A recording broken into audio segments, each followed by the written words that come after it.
कैसन बारे तोर गोलू तोर पियावा कैसन बारे अब पियावा के साथ साथ तोर ससुरारी कैसन बा। पत्नी बारा अपना पति के तारीफ करत तारी कैसे करत तारी कि का कहीं ससुरा के खीसा के हो खीसा के कि का कहीं ससुरा के खीसा के हो खीसा के कि हमरा राजा जी के कोठे के मकान सखी सीसा के सैया जी के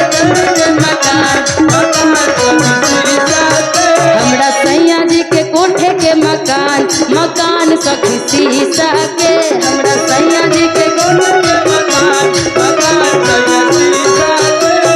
का कहीं ससुर के खीसा के हो खीसा के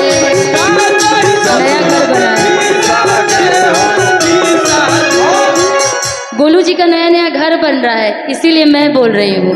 कि का कहीं ससुर के खीसा के हो खीसा के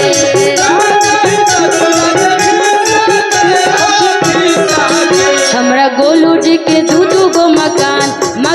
सखी सीसा के हमरा गोलू जी के दू गो मकान सखी सीसा के। बड़ी मनी मेजर रही है। देखिए कलाकारी अपनी जगह है। कलाकार कोई आएंगे आप लोग बड़ाई करेंगे एंजॉय करेंगे, लेकिन हमें ये बताइए कि हमारे राजू भैया को कितने लोग मानते हैं दिल से और कितने लोग आशीर्वाद देंगे। एक 2 वर्ष 5 वर्ष 10 वर्ष नहीं, सदैव दिल से बताइए हाथ उठाकर। तो हम एक बात कहते हैं, अरे भारत के 55 बोले बुढ़ापा जवानी,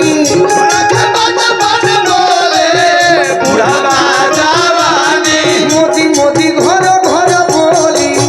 सारा हिंदुस्तान, मोदी मोदी घर घर बोली सारा हिंदुस्तान। और का भैया सुमन गोलू राजा,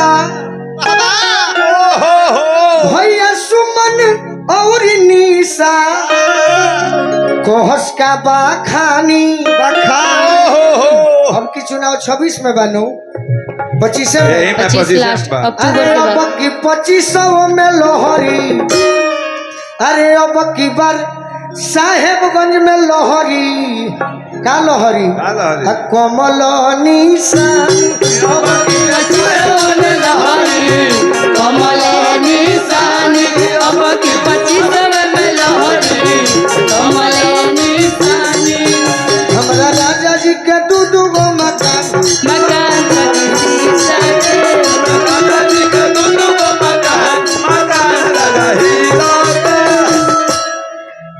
रोजे रोजे सैया जी तक कोठावा पर चढ़े,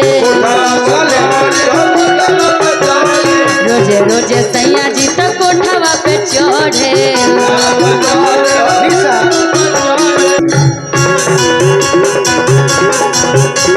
राजा राम जी के बनले मंदिर हो, फिकिर सारा दूर हो गई। राजा राम जी के बनले मंदिर हो, फिकिर सारा दूर हो गई। कि 500 साल तिरपाल में जे रहल अपन गईले देखी अब उनहू के महल। हम अकेले ना कहब कि राजू भैया संगे चलो बकी रहो, फिकिर सारा दूर हो गई। राजू भैया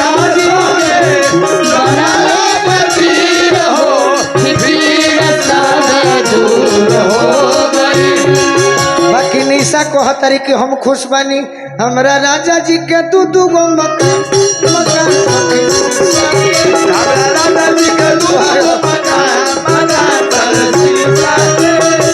रोज रोज सैया हमर कोठवा पर चढ़े छत पे, कोठवा मतलब छत पे। तो छतवे कह रोजे रोजे रानी हमर छतवा पर चढ़े डांस हो रोजे रोजे कबो न बुराई के हु न करबो करे हम करेंगे। रोजे रोजे छाता रोजे रोजे राजा हमर छतवे पर चढ़े कबो न बुराई के हु न करबो करे लहू के ला चारो चौहदिया के दिशा रे दिशा के लहू के ला चारो चौहदिया के दिशा रे दिशा के हाँ दिशा हाँ दिशा हमरा गोलू जी के दू दू गो मकान मकान सखी सीसा के हमरा राजा जी के दू दू गो मकान मकान सखी सीसा के हमरा राजा जी के दू दू गो मकान मकान सखी सीसा के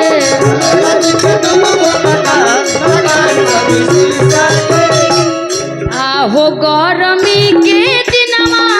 आहो गरमी के दिनवा आहो गरमी के दिनवा आहो गरमी के दिनवा टप टप चुवता पसनवा आहो गरमी के दिनवा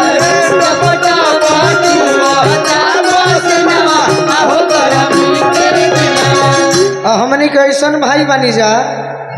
ऐसन हमार नौजवान साथी बड़े की गर्मी में भी ई तहरा कहे के पड़ी आहो ननदो के भैया आहो